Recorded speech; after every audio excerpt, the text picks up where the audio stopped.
views expressed on the following program are not necessarily those of WPSL. However, we encourage you to like and share them on social media and with all your friends and neighbors because it's about caring, the science of caring. Careiology, presented by CareBag. And tonight, we kind of inaugurate a brand new host of the show. Roxy's not gone away. She's still the CEO, but you have a new host. In 2015, he moved back to his home state and resides in Jensen Beach with his wife, Heidi Lee, who's a local artist, by the way.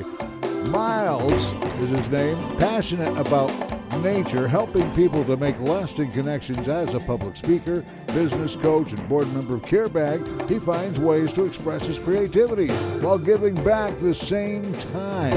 He's the father of two children, Grace and Marshall McGrath. Let's see, his head rock philosophy is giver's gain. Miles, the one and only Miles McGrath, burning desire to install in his clients and the attitudes, techniques, and behaviors that allow them to soar. In fact, you're going to soar right now because here is your brand new host of Careiology, Miles McGrath. Good evening. Good evening. Thank you, Cliff. Yeah. I'm so glad what a great introduction. I appreciate that. Well, yeah, I had a few notes here, but found them very easy to to get going. So you're the man now. You're in here to do this show you're doing it most of the time now, right? Or? No, just once a month. Last month I was with Roxy. We did a show about sleep and the importance of getting a good night's sleep and how it changes your life. And tonight we're going to talk about a subject that I think a lot of people take for granted, and that is water, and how important water is to our health, how important clean water is to our environment, and to the things that we love. So, well, we all came here from somewhere else, and one of the great discoveries that we made after we became Floridians was the well water has a kind of foul smell to it. There's a sulfur in the water here, and we need like bottled water to drink or some kind of a purification system. Sometimes that's true.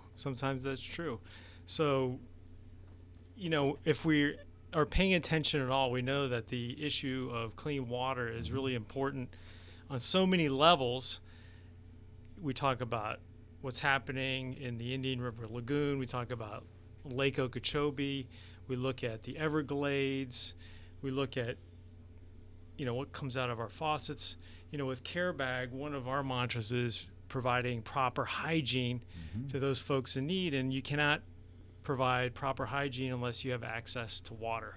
Right, and means of heating it because, most infections can be staved off a little bit by hot compressed water on a towel or something. It can help infections go away.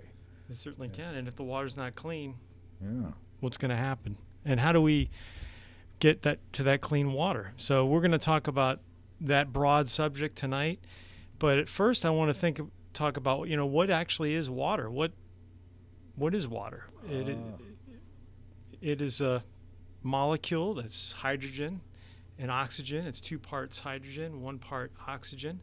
And we know that hydrogen has 1 electron, and oxygen is the element number 8, has 8 electrons, and that's what gives it that electrical quality that allows water to do some amazing things.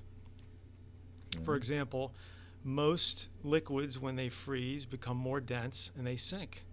Water is one of those unique elements that when it freezes, it expands, and if it didn't do that, we wouldn't exist on this planet. So it has some magical qualities. We know from the research by Dr. Emoto in Japan that water can absorb emotions and changes the structure of water depending on our thoughts. Through his studies, if you play certain types of music, and things will grow in the water more efficiently than when you don't. So it has an effect on us. And Cliff, I'm sure you know this, but a large percentage we're made up as water. Oh, yeah. Well, when compared to the Earth itself, we got about the same ratio between minerals and water. About, I think it's like 70% water and 30% other minerals and such. So the surface of the Earth, that's right. The surface of the Earth, Cliff, is about 70% water. And when we're born, we're born with 70 to 80% water is what makes up our composition. Now, as we age, we start losing that percentage. So it's interesting to think about this molecule, how it changes in ratio as we get older.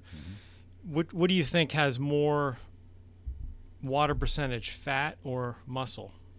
That's a tough one because we all know the only way we lose fat is if we cut sugar out. And that's the first step. There's no other step in between there. That's the number one, and exercise, of course, but the water thing. Because we have to have so much water according to our height and our weight and our age, I guess. And it fluctuates a little as we get older. But by the time we feel thirsty, we're already dehydrated, aren't we?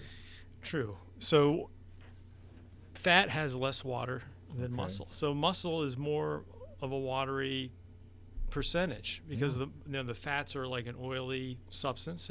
They naturally aren't soluble by water, but our muscles have more fat. So if we took it, men will have a higher percentage of water because typically they have a more muscle mass than women. So there's about a 60% water percentage for men and about 55 for women. But as we get older, we lose that water percentage. And it's interesting to think if is there a correlation between how we age and the amount of water in our body. The other thing that's interesting about water is we look at the different phases of water, and if we could imagine for a moment, water, it can be a liquid form, it can be, as we said, a solid, it can also be a gas. So as the water evaporates, it coalesces in clouds and then falls back to the earth. And if we could take and imagine a drop of water that, let's say, was in the ocean, it was part of a wave at one time, it evaporated, it drifted up into the skies over Florida and the Florida Peninsula, and it slowly dropped down in the form of rain, and it became part of the Kissimmee River, and it started flowing down that Kissimmee River.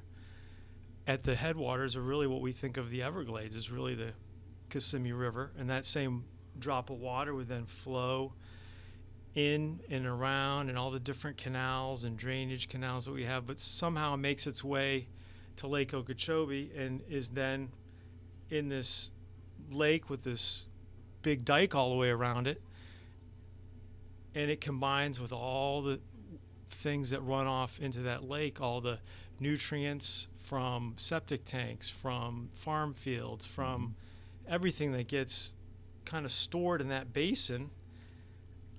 And there's this concern about it filling up too much, so we have to then release that water, and it releases into our Indian River Lagoon and the St. Lucie River, and it creates havoc just from that water that would naturally flow through the Everglades and flow out to Florida Bay, and they're working on changing that. But just that one drop of water, if you think of that, you can think of the flow of water naturally in Florida as it gradually, slowly flows south. That's the natural flow of water. Now, if you think of another drop of water coming from the underneath of Florida, Florida is almost like a raft bedrock with all these springs underneath that flow up and well up inside of Florida. And that same water is flowing out of these springs, this crystalline, clear water, and really hydrates the whole state of Florida. You ever been to Silver Springs? It's beautiful. It's beautiful. Or Glass bottom Denellen, the Rainbow River in Denellen. I have not been there, but I've heard that is wonderful. I worked in that area for a little while, and we spent a lot of time floating down the Rainbow River. It was just this crystal clear. You could be at 20 feet of water and read the date on a dime on the bottom. That's how amazing clear it was. Yeah. Amazing.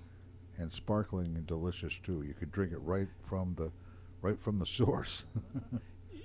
You know, you bring up the Rainbow River, and we talk about Silver Springs. These are the inherent beautiful aspects of nature in our wonderful state.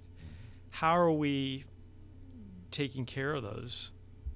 And I think there's a relationship between how we take care of our environment and how we take care of ourselves. Are we getting enough water to drink? Are we hydrating enough? And how much water is the right amount of water to drink per day.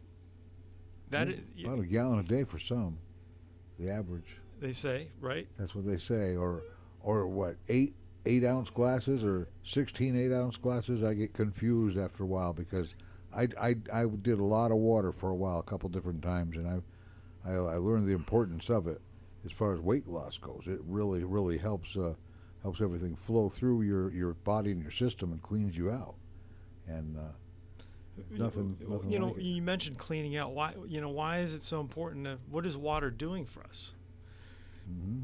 It is a solvent. It is taking out the harmful impurities that we take in our environment. Mm-hmm. It's acting as a insulator in our body. It lubricates our joints.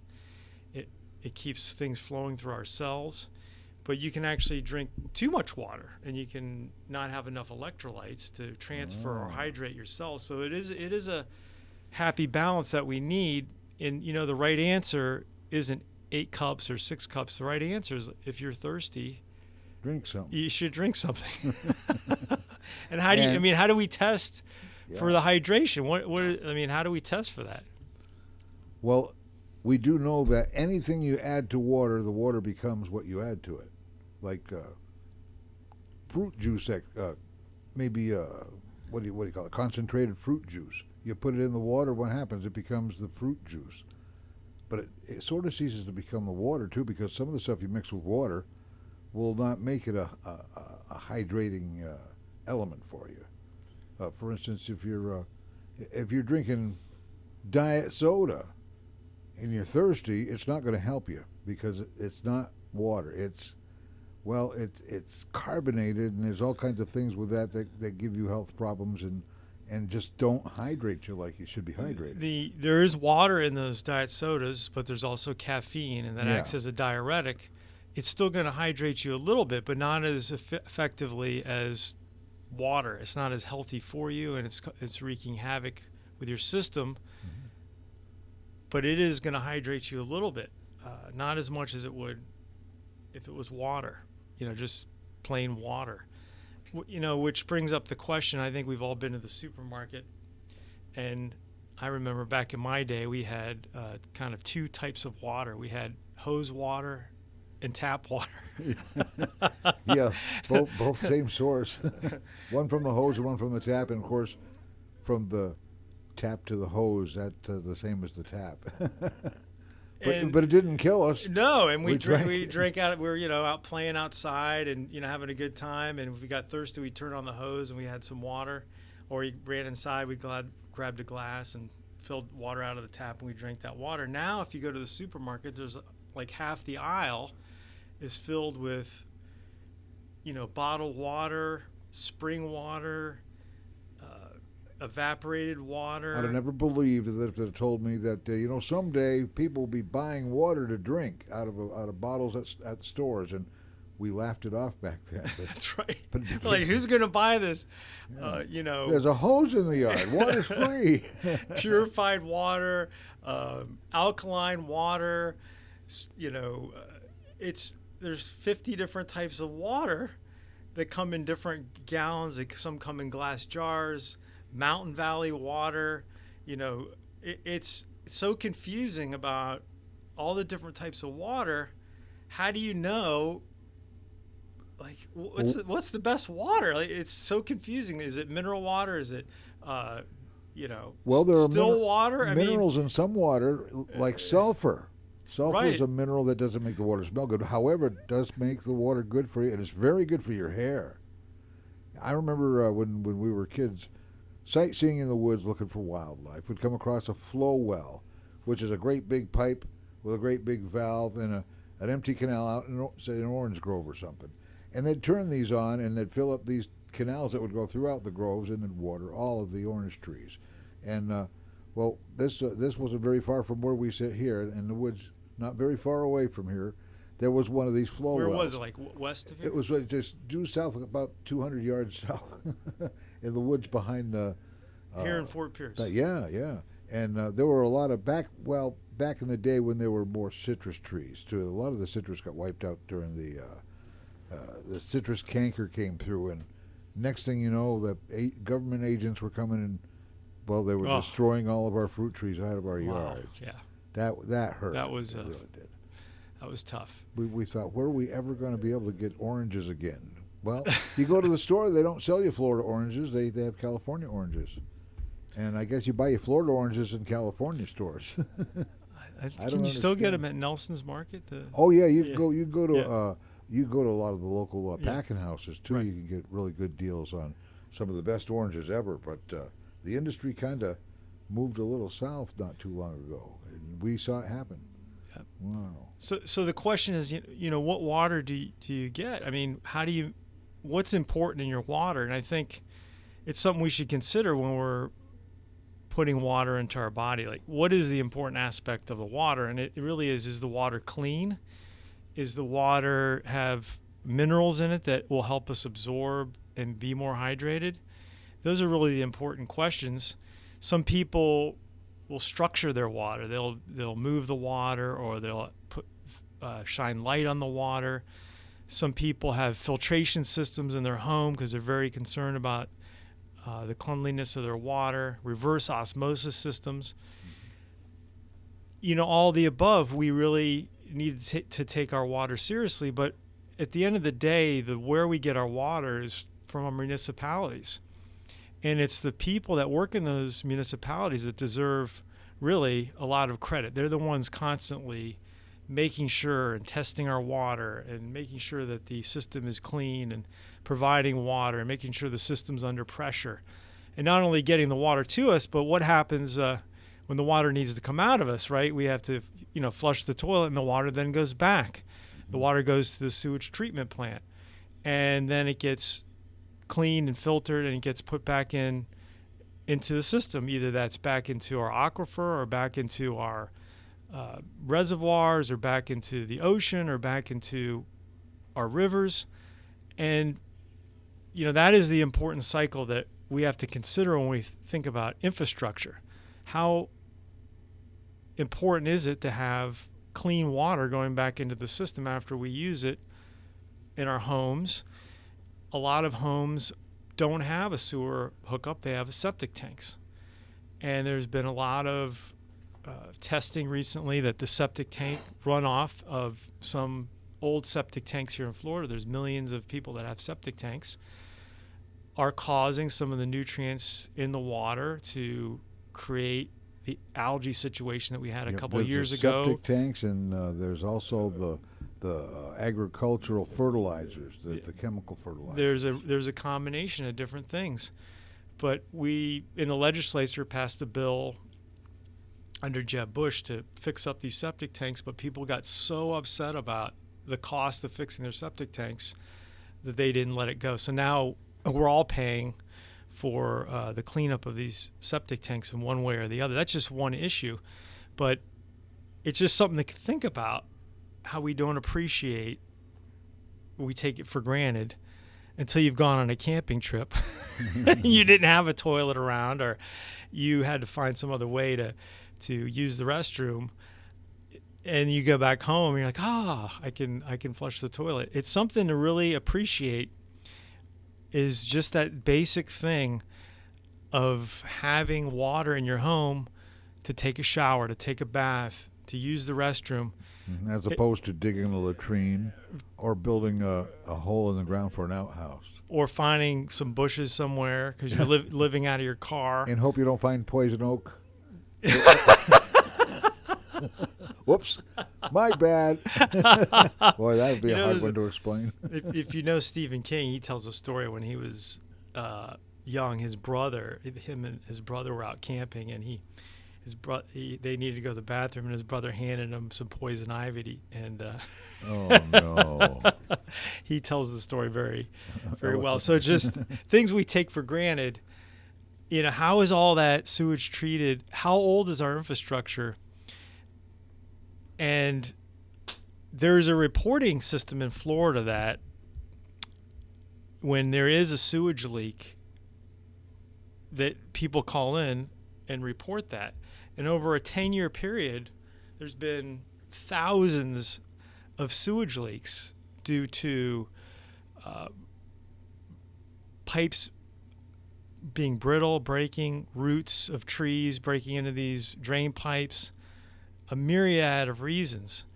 But something like 1.5 billion gallons of sewage has leaked into our aquifers and our estuaries over the last 10 years. And I think we've all, maybe in the periphery, heard of these different things that have happened. Up in Titusville, they had a break that happened around Christmas time. I think it was about 2 years ago. And now we have issues with the manatee, dying. In 2021, there was like 1,100 manatee that died. And there is a little bit of a connection between the sewage that goes into our estuaries and the grass, the seagrass, not surviving. And that's why the manatee are dying. They're not getting enough seagrass. It's just one example on how, just to show you how important, how we treat, our sewages, and how important it is to have the right infrastructure so that we can rely on our systems, just as an example. So amazing to think about. We think about water throughout the ages. It's symbolic of all sorts of things about the softness of water, yet can wear down the hardest rock. We think about erosion. Yeah, it wears through things, and here in Florida, it's one of those constant struggles we have with not enough water or too much water. We look at Hurricane Ian coming through last fall on the West Coast, and there's an example of too much water, right? We had the tidal surge, and was it a Category 5 cliff that came through? A while back. It's been a while. We had two of them in 04 and 05 each year. Some of them took the same path as that previous came storms. through this area. But I'm talking about last. There's so many last storms fall. that come through. I almost can't keep up with all of them, and it just seems to be more than ever every year. So we had we had too much water. We had all the homes and apartment buildings that were built around Fort Myers and in Naples. The first floors of all those places were all flooded, and I got to see firsthand, Care Bag. We went out there and we helped a community out there in Naples, and I got to see some of those apartment buildings that you could see the water line. Wow. Yeah, insane. That was about 4 feet in these first floors of these apartments. And it just, what do we do with all that water? How do we prevent, how do we build, how do we protect ourselves from that? That it could easily, happen on the Treasure Coast. I remember about 4 years ago, we had a hurricane come through. I know in parts of Fort Pierce, they had a similar thing. There was an apartment complex out near where Walmart is. That whole first story of that complex was flooded up. I don't think it was quite 4 feet on the first floor, but it was, that's a water issue. Out there by Walmart, there's a big canal that goes right through there. In fact, they built the mall. There was a mall out there that whole canal went underground underneath that mall, and there were big pipes. In fact, it's one of the main canals through there. I think it's called 5 Mile Creek. You can cross it at Orange Avenue, out there ways, not where you get out there. Maybe about between Hartman Road and Jenkins Road. There's a bridge over Orange Avenue out there. That's part of 5 Mile Creek, and it continues south and then goes under what was the mall, and then continues on the other side of Okeechobee Road and becomes the St. Lucie River. Amazing. Yeah. So what happens when you have a tidal surge, and you have an already struggling infrastructure? You have a sewage treatment plant that needs repair, that needs hardening, that needs to build some resiliency in it, and then you have a tidal surge. Mm-hmm. It's a recipe for disaster. A lot of the low-lying areas have pumping stations that have to pump the sewage to get it to the sewage treatment plant. Mm-hmm. So if you think about it, and I looked at this USA Today article, since 2009, there were 23,000 reports of sewage spills in Florida, according to the Florida Department of Environmental Protection.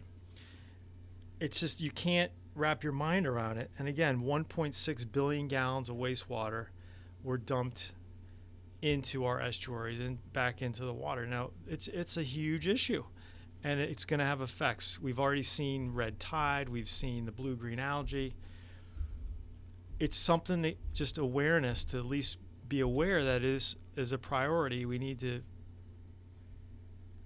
take a greater control of what's happening and a greater responsibility when we have a lot of people moving to Florida. Are we building more capacity in our sewage treatment plants? That's a question we should be asking our representatives. Like, what are they doing? What tax dollars have been put aside to help rebuild these plants to make sure they can handle the growth? All the development we've got, all the growth and development, it's affecting the wildlife because the wildlife has to move deeper into the woods. And how many woods are left? That's right. You know what? I used to never see birds of prey flying around, but now we're seeing them in the local city areas. We'll see bald eagles flying around every now and then. We'll see a series of hawks, everything from osprey to red-tailed hawks. Some of the real pretty ones that we get on the towers a couple times a year. They get out there and they nest somewhere nearby. We know they can see the nest from the towers. They're way up there, outside of the studios here.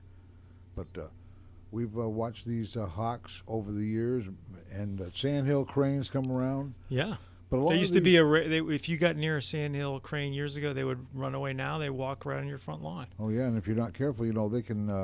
They're a raptor. They can defend their babies with those feet. Watch out for the feet. Don't mess with them. Oh no, I would. But the more people in Florida, the less animals you usually see, which is surprising that we're seeing hawks and eagles again. But for a while, you'd have to travel for 30 minutes west of town before you'd get to see a hawk or an eagle. And Why do you think we're seeing so many more of them now?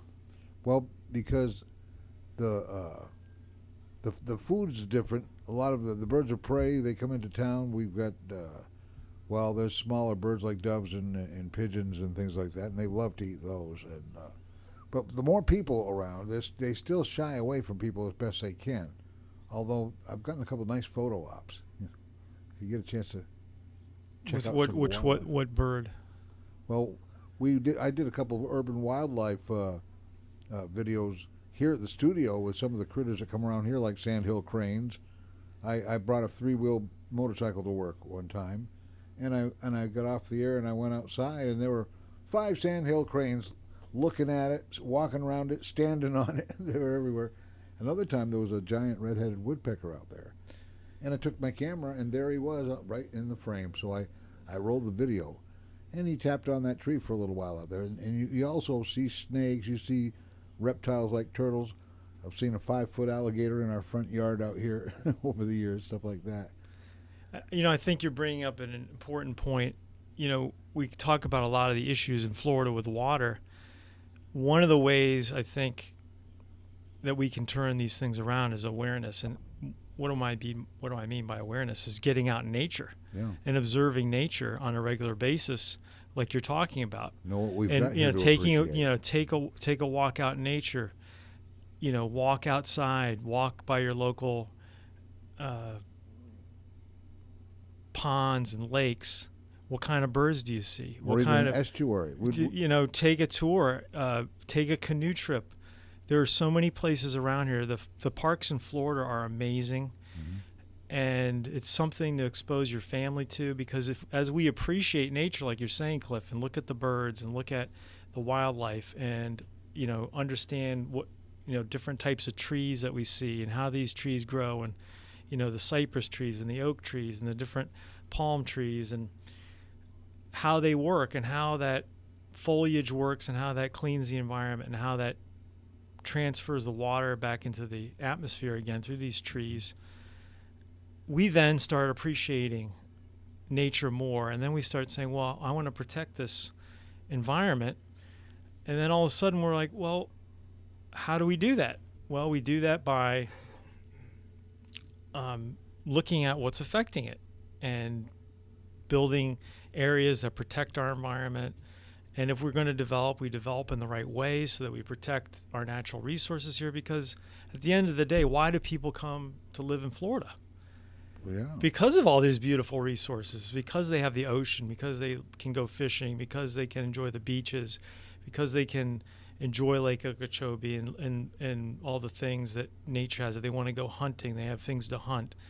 And if we don't take care of these things, and we don't have the water, they're going to disappear. So it's, well, yeah, you mess up the water, and that's their source too. That's the only water they've got out there from the lakes and the canals and the streams. And you mess it all up and get that nasty algae stuff that's kind of toxic. These animals don't live very long eating that kind of drinking water with that toxic stuff in them. We don't want it either, of course. No, and it affects our health too. I've just, in researching for this talk, is that as these pollutants get into the water, they can go into the air. Yeah. As with wave action and things of that nature, they can go into the air, and you can breathe in some of these toxins that are in the water. You think, well, I'm not going to be affected by it because I'm not going to go swimming. Well, they can get into the air. The other thing is there's several bills that this legislature is going to look at. And just by reading these bills, you'll see that there is an emphasis being paid to water in this coming legislative session. So I'm going to read some of these bills. There's the Land and Water Management Bill that they're going to vote on. This measure would prohibit counties and municipalities from adopting laws about water quality or quantity. So the state wants to control whether municipalities can control their own water. There's a Safe Water Act. This is one about, whether you want to swim in impaired water. The Safe Water Act would improve transparency and force municipalities to alert if they found unsafe water in that area. Now, that happened up in Titusville. There was a sewer leak, and a family sued Titusville because their child got really sick, and they're saying he got cancer because of the sewage that was in the water. And they're saying, hey, you didn't inform us that the water was dirty. And the municipality says, well, we didn't have to. Wow, that's so nice. That's an interesting story. Implementation and recommendations of the blue-green algae task force. So we had that blue-green algae issue a couple of years ago, and it was more than an issue. I mean, it was, if you've seen some of the aerial pictures, or you were a boating company, or you had firsthand experience with that, it was nasty. And so there was a task force that in 2019 that the governor put out there, and they have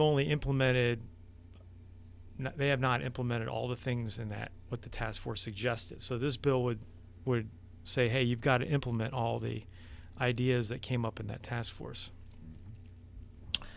There's the management and storage of surface waters. This bill would exempt some environmental restoration practices from regulation on certain government-owned and agricultural lands. There's the seagrass restoration bill. Seagrass is a hot issue, and across the state, the bill would create a seagrass restoration technology development initiative. There's the flood disclosure for real property sales. So this is saying that if you had a flood in your house, that if someone's going to buy your house, you have to alert them and let them know that you had a flood before. There's the notice of contaminated water systems. We kind of talked about this. The bill would require Florida Department of Health and its agents to require water suppliers to send public text messages when water becomes contaminated.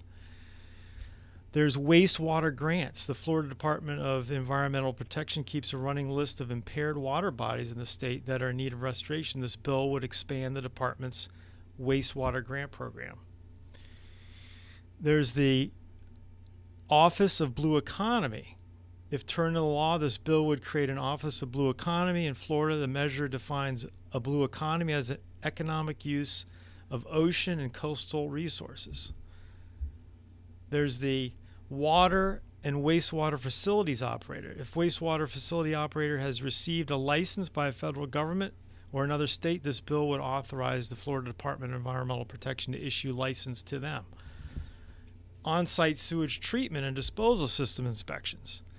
This measure would direct Florida Department of Environmental Protection to administer periodic inspections of on-site sewage treatment. So you see, paying attention to your water is a hot issue in Florida. We've got all these bills, but we should all kind of take a look and see what's there and how it affects us. Amazing time in Florida when it comes to water. And you know, we're all used to buying bottled water now, and then when something comes up, what happens? All the water disappears from the shelves of the stores, and there's like a shortage. And I don't think that's necessary. I think between supply and demand, they ought to be able to keep up on it pretty good because they keep up with everything else. You know, it's it happens in every situation, right? With the gas lines that happen when a hurricane's approaching, people buy more than they need. I mean, we had a shortage of toilet paper for like a year. Yeah. Did we all need that much toilet paper? I mean, and we're buying it on eBay. So it becomes a run on the market, literally, and you know, it's amazing human behavior. Sometimes, you know, you have to fight it. As soon as there's a storm thing that, you know, you can't find a shopping cart in the stores, it's preparing ahead of time is really the key to any thing like that. You got to be prepared ahead of time so you're not running to the store to get more of something you should already know you already need. And they might not even have it. That's right. Yeah. So there's some other environmental issues in Florida. We talked about sewage. We talked about Lake Okeechobee and the nutrients in the water. Some of the good things technologically, they're looking at ways of recycling the water and taking the nutrients out of the water and then reusing those nutrients. So there's some technologies out there that they're working to put to market so that there is some light at the end of the tunnel there.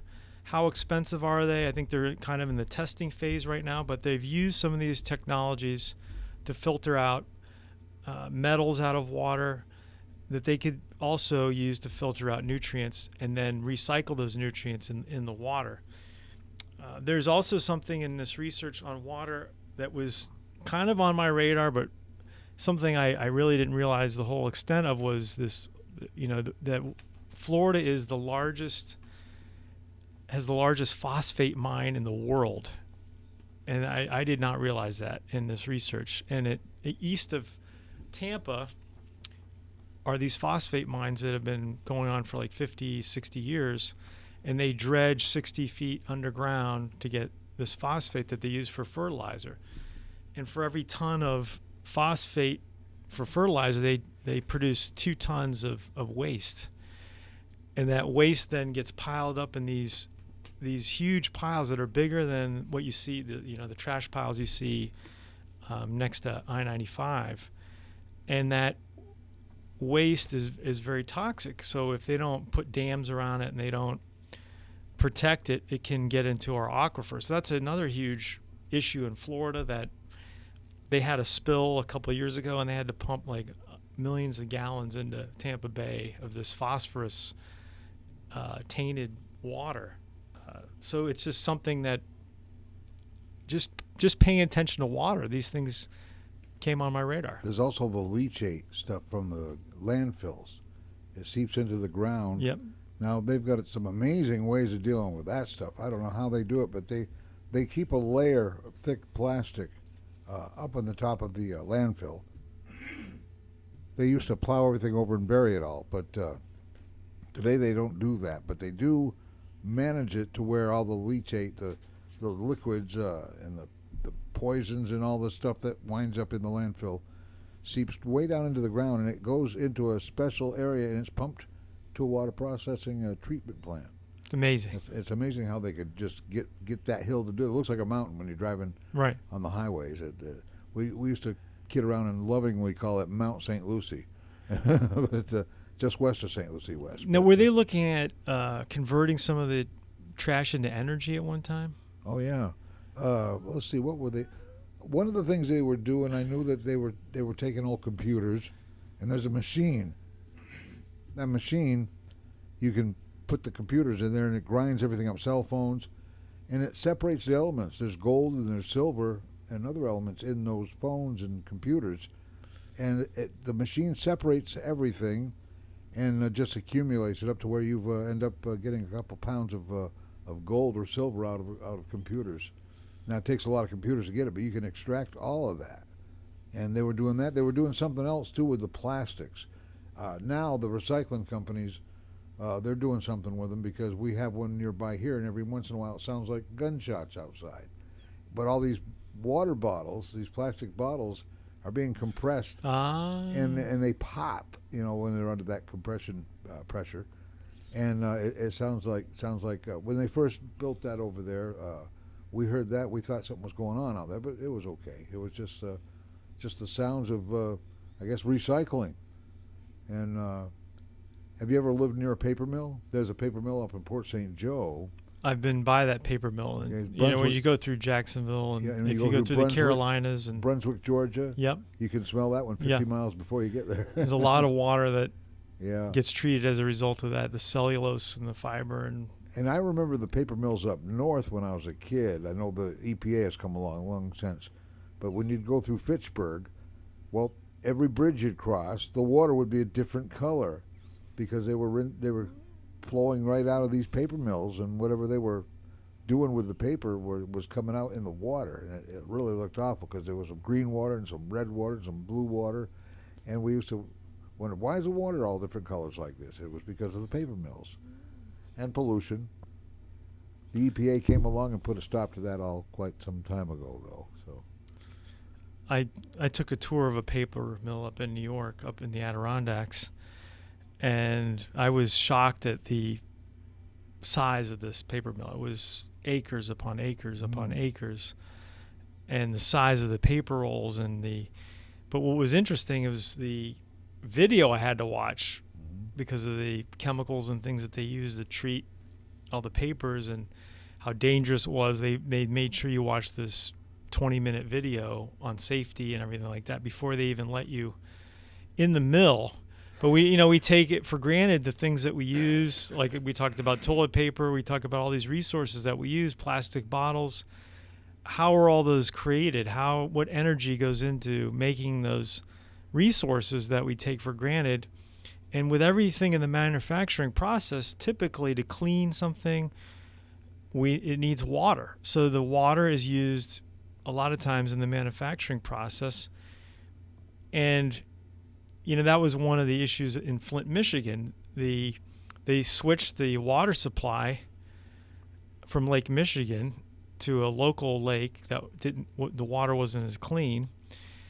And General Motors had a plant there, and they complained. They said, the water's not clean enough for us to build these motors. So they switched General Motors back to the clean water. Ooh. And they kept the residents of Flint on this dirty water. They said, so it's manufacturing requires very clean water, and it also then those things that get clean, metals and things, get put back in the water, and those things have to be filtered out. So we have to really be aware of, every time we purchase something, every time we buy a bottle of plastic, where is that water coming from? How did that bottle get created?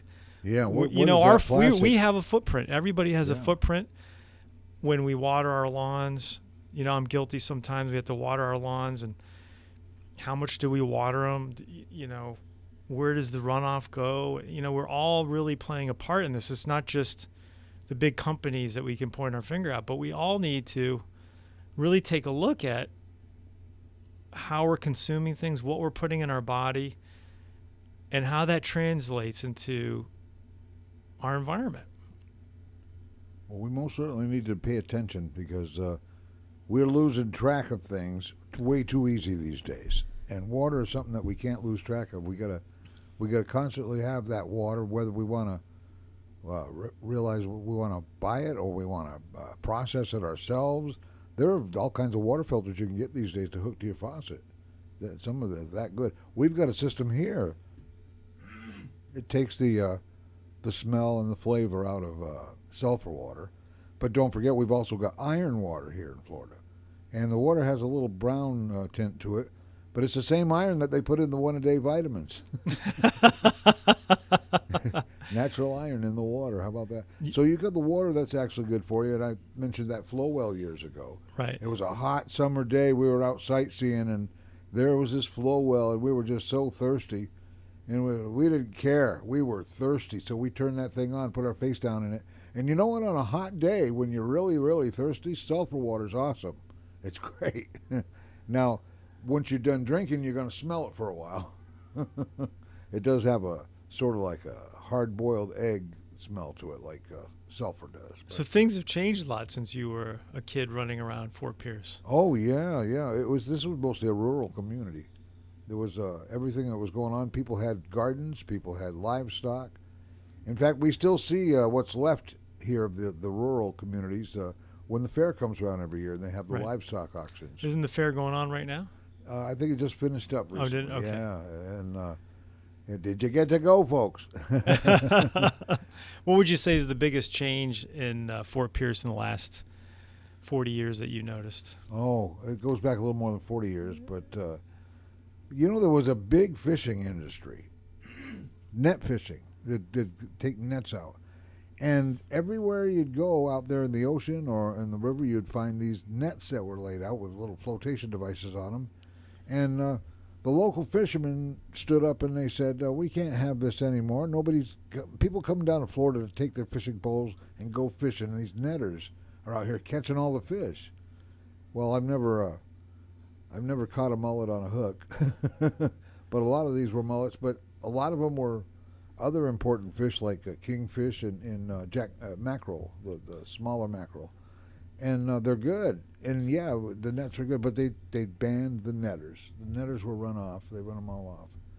And wow, I just looked at the clock, and we didn't even take our break halfway through the show. So I got one lined up for just before we're done. So Okay. we got a few minutes left, though. But, the stuff that Careiology or Care Bag distributes usually requires some water to use.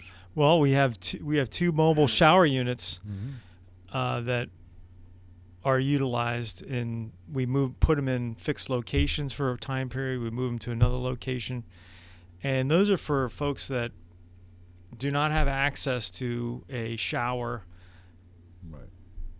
On a consistent basis. Maybe they're living out of their car. Maybe they're living in the woods. So we'll set these shower units up, and it gives them a chance to get and have some hygiene and get a shower. Sometimes there'll be we'll ask some volunteer barbers to come and cut hair, and what a transformation that makes. Oh yeah, a little self-esteem.